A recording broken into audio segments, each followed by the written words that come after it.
nakapagpatayo naman po ng bahay, nakapagpaaral naman po ng anak. Yun naman ay pinagpapasalamat natin na marami namang nangyari nung naging empleyado. Pero alam niyo po ba, dumating na yung time na talagang naramdaman ko na parang nakakapagod na. Kasi 30 years na.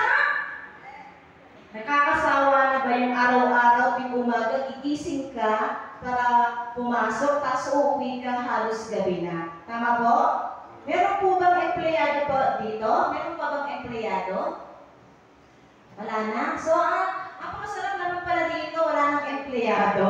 No? So, yung talagang meron na silang kanya-kanyang negosyo. So, ayun hanggang sa parang nararamdaman ko hindi na masaya yung aking pagtatrabaho.